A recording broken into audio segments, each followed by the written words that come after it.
Amici di Diretta Sport, buon pomeriggio dal Palacconi di Cagliari, dove sta per iniziare la partita più importante per queste due squadre. La Mediterranea in casa contro la squadra del Progetto Futsal.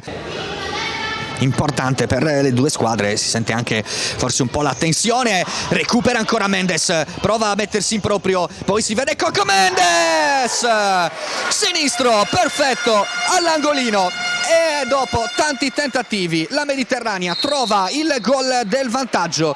Fallo laterale ancora con Ruffini, sempre più indietro Ceglie, tutto sulla sinistra Muzzi, ancora Ceglie, il pallone in mezzo e poi il tiro con la rete di Agostino. 1-1, pallone in mezzo, dimenticata la giocatrice numero 4 del Progetto Futsal. 5:55 dalla fine del primo tempo. Serviva solamente ancora Agostino, con Agostino si libera Agostino, doppietta di Agostino, mette a sedere Mugironi e poi fa 2-1 con un'altra giocata delle sue.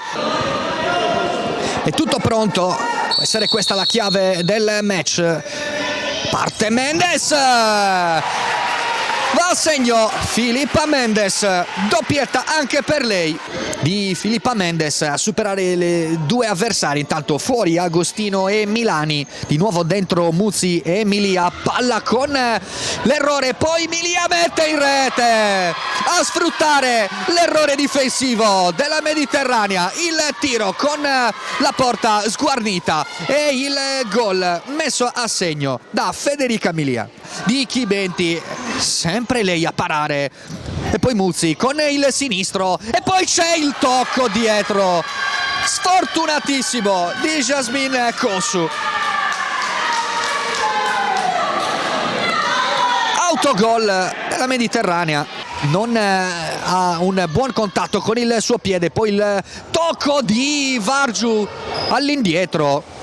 Poteva essere questo un altro autogol incredibile. E mancano proprio 5 secondi. Cocco si ferma e mette fuori il pallone per l'ultimo secondo,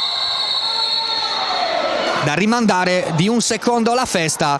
Ma intanto con queste immagini che vanno ormai quasi a chiudere questa partita, che così arriva con il fischio, non c'è niente da fare per la Mediterranea che ha sprecato tanto.